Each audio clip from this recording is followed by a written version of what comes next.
ഇങ്ങനെ പോയാൽ ആശമാർക്ക് സെക്രട്ടേറിയറ്റിന് മുന്നിൽ നിന്ന് വേരിറങ്ങുന്ന എല്ലാ ലക്ഷണവും കാണുന്നുണ്ട്.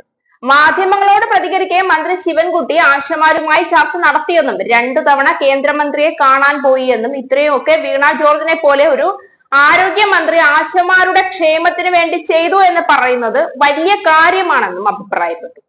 ആശമാരുടെ നിവേദനങ്ങൾ സ്വീകരിച്ചിട്ടുണ്ട് എന്നും സമയബന്ധിതമായി അത് നടപ്പിലാക്കാമെന്നുള്ള അവസാന ചർച്ചയിൽ ആശമാരുമായി നല്ല രീതിയിലാണ് പിരിഞ്ഞതെന്നും മന്ത്രി ശിവൻകുട്ടി പറഞ്ഞു.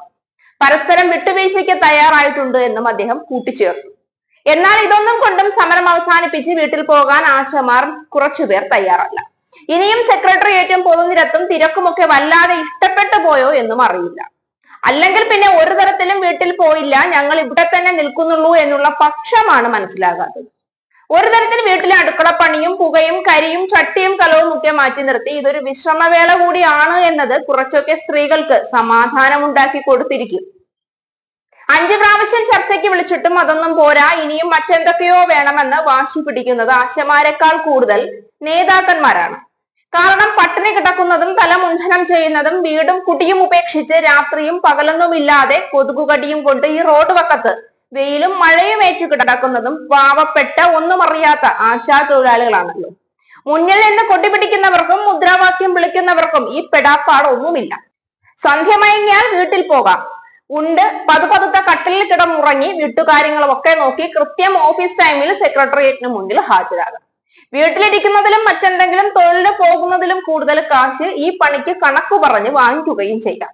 ഇനി കുറച്ചുകൂടി അങ്ങ് മൂത്താൽ വേണമെങ്കിൽ നേതാക്കന്മാരുടെ തലമൂത്ത നേതാക്കന്മാരെ ഇനി ഇതിന്റെ പേരിൽ ഒന്ന് ബ്ലാക്ക്മെയിൽ ചെയ്താലും നഷ്ടമില്ല, കച്ചവടം ലാഭമാണ്. പക്ഷെ അതിനെന്തിനീ പാവപ്പെട്ട ആശാ തൊഴിലാളികളെ ഇരയാക്കുന്നു എന്നത് ഓർക്കുമ്പോഴാണ് കഷ്ടം. ഇതിനിടയിൽ നേതാക്കന്മാരുടെ വാക്കും കേട്ട് സമരത്തിനിറങ്ങിപ്പെട്ട ആശമാരൊക്കെ മറുവണ്ടം ചാടി തുടങ്ങി. ഇത്രയും നാളും തെറി പറഞ്ഞ വീണ ജോർജിനെയും മുഖ്യമന്ത്രിയെയും ഒക്കെ വളരെ പ്രതീക്ഷയോടുകൂടി കാത്തിരിക്കുകയും മാപ്പ് പറയാനും അവർ തയ്യാറായി. ഒരു തീരുമാനം എന്റെ ബഹുമാനപ്പെട്ട മന്ത്രിക്ക് ഉണ്ടാവണമെന്ന് ഞാൻ താഴ്മയെ അപേക്ഷിക്കുന്നു. എനിക്ക് വേറെ ഒന്നും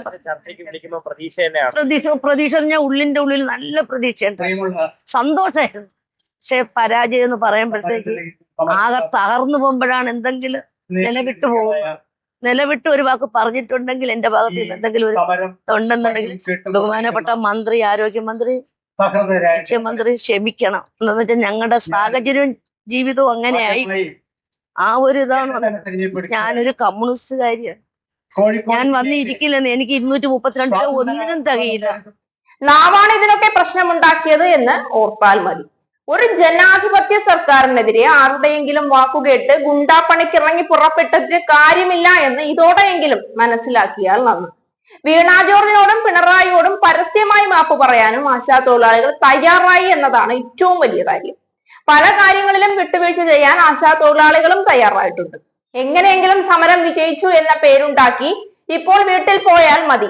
ലാഭമുണ്ടാക്കുന്നവർക്ക് നിങ്ങൾ നല്ല കറവമാടുകളാണെങ്കിലും സ്വയം അതുകൊണ്ട് നഷ്ടമാണ് ഉണ്ടായതെന്ന് ഇപ്പോഴെങ്കിലും തിരിച്ചറിഞ്ഞത് തന്നെ വലിയ കാര്യം. ഇല്ലാത്ത കാര്യത്തിന് സമരമെന്നും പറഞ്ഞ ആശമാരെ ഈ വെയിലും മഴയും കൊള്ളിച്ച നേതാക്കന്മാരൊക്കെ ഒന്ന് സൂക്ഷിക്കുന്നത് നന്നായിരിക്കും.